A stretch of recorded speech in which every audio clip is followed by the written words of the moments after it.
Radio Política presenta Política en Acción. Política en Acción, el noticiero con liderazgo en Michoacán. Un espacio que te informa de forma veraz y oportuna. Comenzamos. Bueno, muy buenos días. Gracias por su presencia y agradezco al Comité Directivo Estatal la oportunidad que nos da para venir y platicar con ustedes sobre este tema que sin duda es un tema trascendente en la vida democrática del Estado de Michoacán. El día de ayer ya fue publicada la última de las leyes en materia electoral, que es la Ley de Justicia Electoral y de Participación Ciudadana. El Congreso vino trabajando a marchas forzadas, hay que reconocerlo en esos términos, con la finalidad de adecuar la legislación local con la legislación federal, tanto con la propia Constitución local como con la Constitución General de la República y las leyes secundarias en materia electoral. En este sentido, la verdad es que el Congreso, la propia Comisión de Asuntos Electorales también se siente satisfecha por el trabajo realizado, que si bien hay que reconocer que no se pudo lograr lo que se había planteado en un momento dado, de hacer una reforma electoral de avanzada, donde se pudiera meter muchos temas interesantes y de importancia para el Estado. Desafortunadamente la dinámica que se siguió a nivel nacional nos limitó mucho en tiempos y sobre todo también en las temáticas que pudieran ser abordadas en los espacios, en los congresos locales.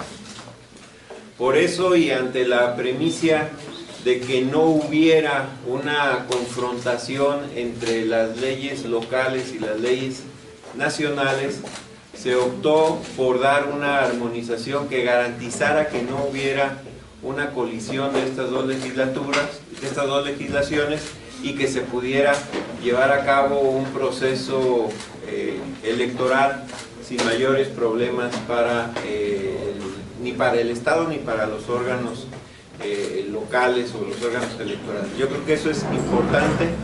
Los michoacanos pueden tener la garantía de que hay una legislación que va a normar muy puntualmente todo lo concerniente a los procesos electorales. Entendemos que hay temas que son de mucho interés, como es el tema de la paridad en la elección de cargos de elección popular, también el tema del incremento en el margen que se requieren los partidos políticos para mantener el registro, como para lograr una representatividad en el propio Congreso. Entre otros temas que consideramos importantes, fueron incluidos en estas leyes y código electoral, y tenemos la certeza de que verdaderamente el proceso electoral está garantizado en términos legales. Y no sé quisiera yo más bien si hay alguna pregunta sobre algunos temas que sean de su interés, con mucho gusto. Iniciamos una breve ronda de preguntas y respuestas con Arturo Álvarez. Diputado, de manera concreta, ¿qué efectos tiene esta armonización con las elecciones locales? ¿Qué cambios se hicieron importantes a la elección local para armonizarla con la federal que afecten este proceso? Bueno, de entrada el cambio de la fecha, que estaba proyectada primeramente para el mes de julio y que se cambió al mes de junio. El hecho de que solamente habrá una casilla electoral, no habrá dos casillas, una para el proceso local y otra para el federal, sino solamente una sola casilla. Yo creo que esto evitará confusiones entre la ciudadanía y podrá facilitar el hecho de que vayan a un solo punto de votación y allí emitan su voto.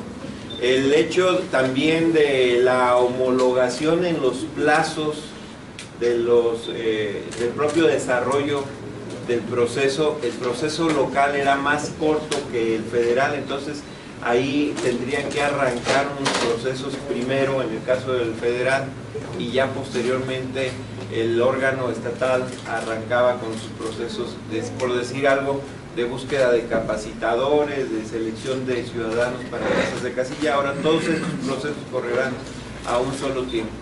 Y hay que decirlo, algo que es importante, aunque no fue un tema de esta reforma, es el tema de que por primera vez serán concurrentes las elecciones estatales y federales. Eso es muy importante, yo creo que políticamente ayuda para la generación de acuerdos, porque luego hay decisiones que se deben de tomar y que por los momentos políticos o por la proximidad de nuevos procesos electorales a veces no se toman por las repercusiones que puedan tenerse. Esta concurrencia facilitará la generación de acuerdos que sean más importantes para el Estado, tendrá una disminución en los costos de campaña, y yo creo que también hay que decirlo, también hay a veces un hartazgo de la ciudadanía de las campañas, o sea, el desgaste que representa el propio trabajo de campaña ante la ciudadanía también se evitará en este proceso. Lupita Martínez, de Cambio. Sí, diputado, quería preguntarle sobre la ley de justicia electoral. ¿Por qué el PAN rechaza estos puntos que metió la diputada independiente Sonia Vázquez, que habla sobre la situación de los recursos de procedencia ilícita y como la porción de crimen organizado? ¿Cuáles son sus argumentos en este sentido? Bueno, lo que pasa es que luego se quiere poner términos que son más sensacionalistas, por decirlo de alguna manera, que lo que realmente reflejan. El artículo 72 de la Ley de Justicia Electoral muy claramente dice que en el inciso C, dice que es causal de nulidad cuando se reciban o utilicen recursos de procedencia ilícita. Ahí está perfectamente claro que los recursos de procedencia ilícita son factor de nulidad. Quizás no le gustaba la redacción a la diputada, pero ahí está perfectamente claro. Y en el otro de los aspectos que ella mencionaba, sobre el tema de la delincuencia organizada, nosotros creemos que está, o sea, que se cubre esa situación con lo siguiente. En el cuarto párrafo del mismo artículo dice: se entenderá por violaciones graves aquellas conductas irregulares que produzcan una afectación sustancial a los principios constitucionales en la materia y pongan en riesgo el proceso electoral y sus resultados. O sea, cualquier situación grave que puede alterar de manera determinante los resultados están cubiertos de esta manera. Yo creo que con esto se cubre esos puntos, pero no es precisamente la redacción que proponía la diputada Celeste. Concluimos con la pregunta de Homero Lemus, de La Voz. Diputado, preguntarle sobre este mismo tema, ¿qué otros filtros pusieron de manera específica para evitar que la delincuencia se pueda infiltrar incluso en las candidaturas, ya sea también en las contiendas? ¿Qué otros filtros hay para que pueda garantizarse que no va a haber ninguna infiltración de la delincuencia organizada para eso? Bueno, hay una responsabilidad de los partidos políticos de garantizar dijéramos, la honorabilidad o la trayectoria de las personas, pero también hay que, de los candidatos o los aspirantes, pero también hay que decirlo, el mismo esquema ahora de la fiscalización también da una mayor garantía, porque es una fiscalización que va a tener que ir corriendo a la par durante el proceso de la campaña. Desde el proceso de pre-campaña, si se rebasa el tope de campaña o se detecta que haya malos recursos, se puede impedir el registro del aspirante a candidato. Y de igual manera durante el proceso electoral. Esto conlleva así un trabajo más arduo, un trabajo más puntual del órgano fiscalizador, pero a diferencia de lo que ocurría en procesos anteriores, todavía varias semanas o meses después de que terminaba el proceso, se estaba terminando de dar la fiscalización, cuando incluso ya habían tomado protesta o se les había otorgado su constancia de mayoría a los candidatos. Y en este caso tiene que ser perfectamente a la par, porque el rebase en el tope de campaña o la aplicación de recursos ilícitos son causales de nulidad. Entonces creemos que sí deberá de hacerse un trabajo más arduo en el esquema de fiscalización y creemos que de esa manera se puede blindar lo posible. A continuación cedemos el uso de la palabra al alcalde de La Piedad, Hugo Anaya, quien hablará sobre las labores, actividades y proyectos de la Asociación Michoacana de Alcaldes que preside.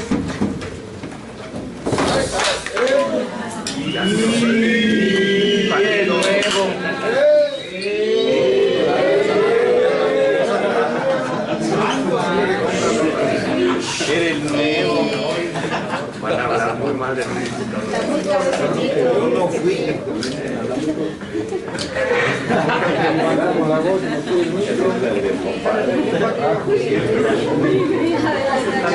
Gracias. Muy buenos días a todos. Gracias por estar aquí en este espacio para poder hablar de diferentes temas. En mi caso particular, hablar un poco de la Asociación Michoacana de Alcaldes, que ya es una asociación civil que fue conformada en agosto. Cumplimos un año ya de que oficialmente se conformó, cumpliremos un año, y con la intención de podernos organizar aún mejor y poder hacer trabajos en conjunto con los demás alcaldes, los 25 demás alcaldes de Acción Nacional. En este sentido, pues hemos estado reunidos, nos hemos trabajado, ya tenemos una oficina que está ubicada aquí por la calle Mozart, que está para el servicio de la asociación, y que de entrada pues, es el primer beneficio. Tenemos un espacio donde como alcaldes, al venir aquí a la capital del estado, podemos tener reuniones, trabajar, citar personas, poder hacer lo que a veces tenemos que ir a hacer a un café, una oficina, tener un espacio para poder imprimir, trabajar, descansar, cualquier situación entre algunas reuniones. Aquí ya está la oficina, y a partir de la gente que está trabajando, que tenemos un director general, una persona encargada para apoyar en la elaboración de proyectos a los alcaldes asociados. Tenemos una contadora también que nos apoya en la situación y una persona encargada de medios. Pues estamos trabajando fuertemente para estar impulsando a los municipios que estamos asociados aquí a la marca. En ese sentido hemos estado programando reuniones también para que podamos en conjunto como alcaldes, como asociación, estar reunidos con secretarios y con delegados. El día de hoy precisamente tenemos dos reuniones importantes, una en el delegado de Cedesol que hemos logrado a través de la misma asociación, y otra que estaremos en CEPLADE viendo ya también temas de obra convenida 2014, que es el principal interés que tenemos y que es un programa que ha sido anunciado y que tenemos que ir definiendo cuáles serán las reglas de operación y los trabajos en este sentido, y porque tenemos una preocupación importante en cuanto a la obra convenida 2014, que son las reglas de operación, porque se nos ha comentado extraoficialmente que pudiera haber algunos cambios en ella y que tuviéramos que alinearnos a los mismos requisitos de gasto que se han manejado en la cruzada contra el hambre, en el Fondo 3, y pues eso nos limitaría muchísimo a los alcaldes. Si de por sí ya estamos limitados en la aplicación de los recursos de estos otros fondos que les comentamos por estas reglas de operación, pues ahora sí también nos limitan en la obra convenida, que no es un recurso tan grande, pero que podría usarse o podemos usar para diferentes obras que son necesarias para nuestros municipios. Si nos limitaran de esa manera, pues sería todavía más complicado, y en eso hemos platicado los alcaldes, y pues queremos plantear este tema también en CEPLADE y ver si sí va por este camino, y que nos escuchen si es que fuera en este sentido, para que no se nos limite la aplicación de estos recursos que de por sí son escasos en los municipios.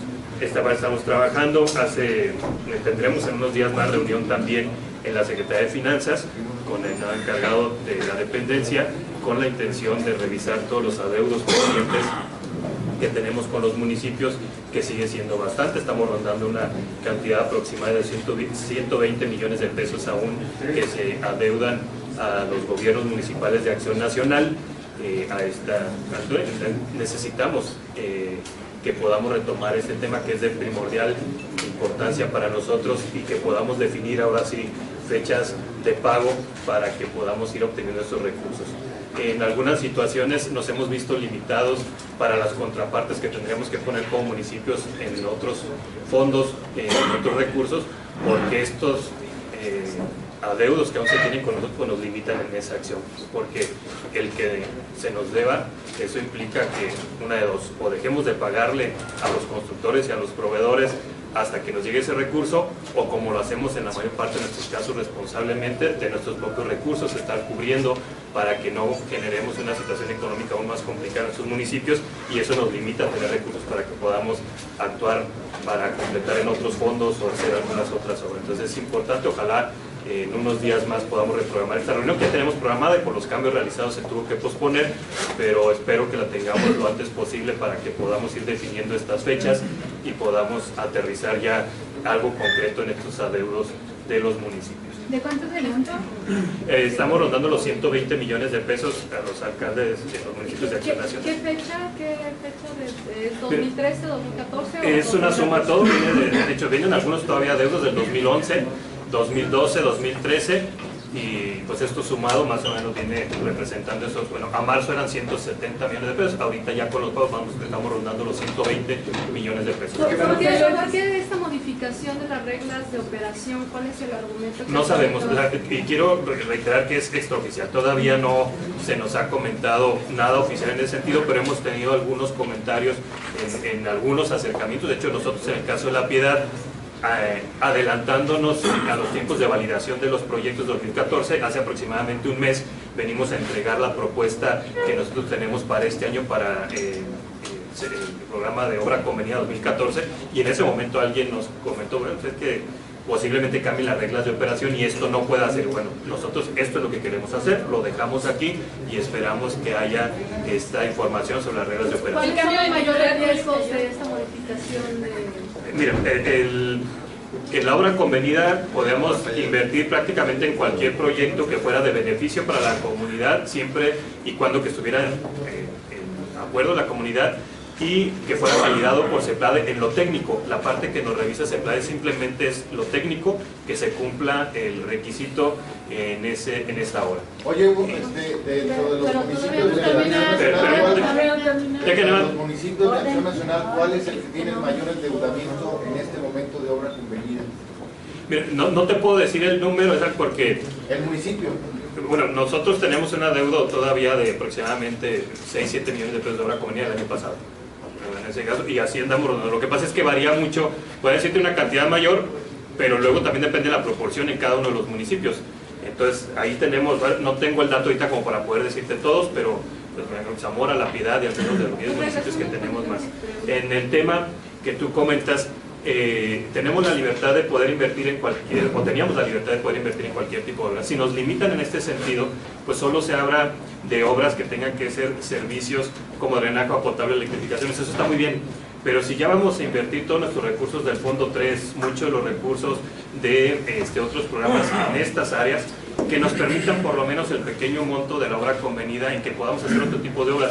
Ya no podemos utilizar, por ejemplo, el Fondo 3 para pavimentaciones. Está prohibido. Entonces, ¿de dónde vamos a hacer pavimentaciones? Y si queremos poner alguna pavimentación que es urgente para los municipios en obra convenida y nos lo limitan también, pues entonces, ¿de dónde vamos a poder tomar recursos para pavimentar alguna calle que sea necesaria? Este es uno de los ejemplos en los que podemos tener. A lo mejor alguno quiere trabajar en la reconstrucción del DIF o hacer un espacio. Si nos limitan, tampoco lo podemos hacer, y es un espacio en el que es atención al público y que necesitamos en algunos casos como el de nosotros el que lo podamos mejorar, y entonces también estaríamos limitados. Entonces hay algunas obras en las que ya no podríamos ingresar y que no tendríamos ningún otros recursos para poderlo aplicar, porque nos limitarían a que solo los ingresos propios de los municipios sean los que se pueden utilizar en ese otro tipo de obras, y pues ustedes saben que los ingresos propios no todos los municipios se mayor. Algunos estaremos teniendo unos ingresos mayores, otros menos, entonces es imposible que con esos ingresos propios que genera el municipio se pueda hacer todas las otras obras que no están contempladas dentro de estos parámetros. Concluimos con dos preguntas más, de Maribel Nieves de Provincia y Alma Martínez de SEDEN. ¿Ustedes se encuentran en riesgo de no poder realizar obra convenida 2014, como lo han manifestado algunos ediles del PRD? Y si además de obra convenida tienen adeudos por el ramo 33 o gestiones de los diputados federales que no se les han depositado, pues el monto total a lo que pueda ascender la deuda que tiene con ustedes el gobierno del estado. Sí, muy rápido. Si estos 120 millones de pesos que te hablo es de lo que ya llegó al estado en su momento y no se nos ha depositado. Hay otros programas, otros fondos que etiquetamos algunos o muchos municipios dentro de el presupuesto de ingreso de la Federación para este año, que tampoco han llegado. O sea, son dos cosas diferentes. Una es lo que ya llegó y atrasado, y otra cosa lo que está pendiente y que no hemos tenido todavía respuesta de cuándo pudiera llegar, en este caso, al Estado para que nosotros podamos acceder a ese recurso. Entre ellos recursos del programa de Fopedaría, que baja. Entonces, la primera parte de este programa llegó, pero por ejemplo en el caso de la Piedad tenemos otra parte etiquetada, que esa no sabemos todavía cuándo pudiera llegar para acá. Entonces, esa es otra cuenta que no tenemos todavía contemplada porque está en proceso de este año en ese tipo de recursos. Decías ahorita que el riesgo de no hacer obra conveniente, yo creo que más que riesgo es la decisión de los alcaldes, porque con algunos sí hemos platicado y algunos han dicho, bueno, si me voy a ver limitado en el poco recurso que tengo para obra convenida, si me limitan de esa manera, pues prefiero entonces mejor no entrar, y el recurso que yo voy a poner, pues meterlo en una obra que sí es necesaria para mí y que no me lo pueden limitar. Entonces, más bien esa es la parte que hemos platicado y que muchos pudiéramos en algún momento tomar la decisión de decir, bueno, si vamos a estar limitados de esta manera, pues mejor nuestros recursos los aplicamos en una obra que sea necesaria, aunque sea una, pero que sea necesaria, ¿no? O que sea indispensable para nosotros hacer. Ese yo creo que sería el riesgo de lo que pudiera pasar en la obra convenida 2014, y que creo que es lo que toman algunos otros alcaldes de algunas otras expresiones partidistas también. Por último, Alma Martínez. Usted habla que desde el 2011 hay rezago de obra convenida, entonces ¿cuántas obras se han concluido a la fecha? Y si ustedes también implementarán o presentarán algún recurso legal como lo pretende los ediles del PRD. No es obra convenida del 2011, esa parte tengo que aclarar. La que era obra convenida del 2011 está pagada. Los adeudos que todavía hay del 2011 son algunas transferencias, en algunos casos transferencias federales que llegaron al Estado y que no fueron transferidas en su momento. En el caso de la Piedad tenemos un adeudo todavía, por ejemplo, del municipio, en toda esta suma de recursos, desde 2011 hasta 2013, de aproximadamente 16 millones de pesos, nada más a la Piedad, más aproximadamente 10 millones de pesos al organismo operador de agua potable de la Piedad. Son dos temas diferentes, y así le podemos ir sumando. 2011 prácticamente la obra convenida se pagó. Los pendientes que están algunos, estamos viendo del 2012 y principalmente la obra convenida 2013, que todavía están pendientes. Oye, Hugo, pero ¿a poco en este mismo sentido? ¿La acción legal la van a llevar a cabo alguna acción legal? Eso lo estamos analizando y veremos las decisiones. Yo creo que ahorita lo importante es sentarnos con el nuevo titular y definir esta situación, y ahí definir también algunas cuestiones que nosotros tenemos. ¿Cuál es tu punto de vista de que haya sido el alcalde de Churinchi solo con presiones de una huelga de hambre, solo que así le hayan hecho caso? ¿Cuál es tu punto de vista? Pues cada quien toma las acciones que él considere necesarias, son muy respetables. Conozco a Luis, es mi amigo, y él creyó que fuera necesario de esa manera. Yo creo que podemos todavía actuar de alguna otra manera, en conjunto, reunidos, y dependiendo también de esta reunión que tengamos en finanzas, pues ahí tendremos que ir determinando qué acciones tomaremos en este sentido en particular. Pasamos, compañeros, al último tema, en el que el secretario de elecciones, Nelsa Vázquez, y el representante del PAN ante el IEM, Javier Mora Martínez, hablarán sobre la situación procesal de la queja del PRI contra la campaña institucional del PAN.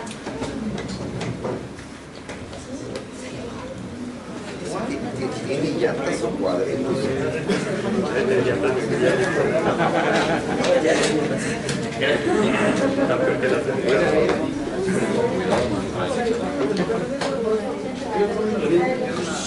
Muy buenos días, amigas y amigos de los medios de comunicación. Como ustedes saben, el pasado 18 de junio el PRI presentó una queja administrativa ante el Instituto Electoral de Michoacán en contra del Partido Acción Nacional por el lanzamiento de la campaña institucional Michoacán Te Vamos a Reconstruir. En ese sentido, el PRI presentó su queja por actos que presuntamente constituyen una indebida promoción y difusión de propaganda electoral, y en consecuencia de actos anticipados de campaña frente al proceso electoral ordinario 2015. Asimismo, solicitó que se dictaran las medidas cautelares, las cuales consistirían en que se ordenara a Acción Nacional retirar dicha propaganda.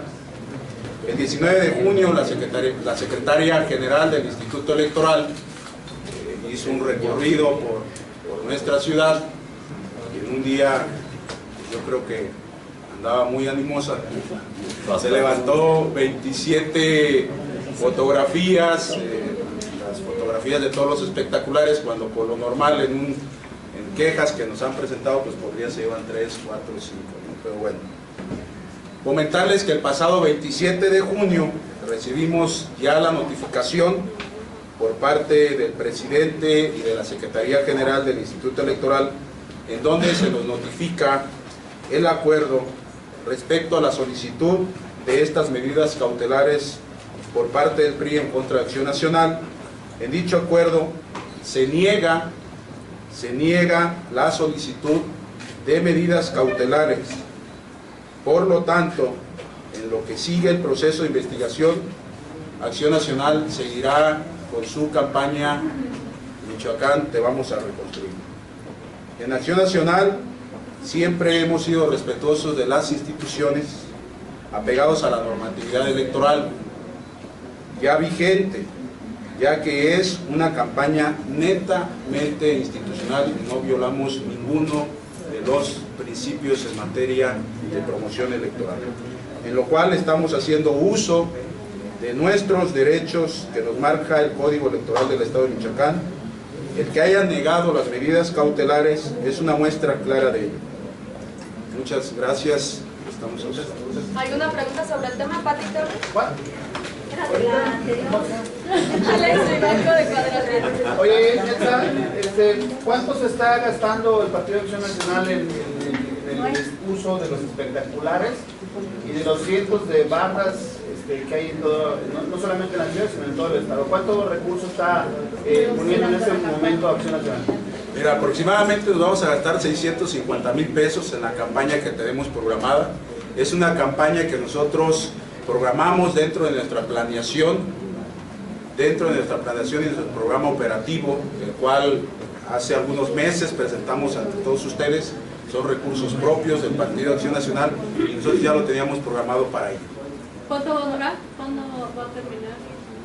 ¿Hasta octubre? No tenemos un término. Los espectaculares están contratados por un mes. Las bardas, no tenemos un término de tiempo de las bardas. ¿Cuántos espectaculares en total son? Son 21 espectaculares. ¿Y bardas? 1000 bardas. ¿En todo el estado? Sí. Pues muchas gracias.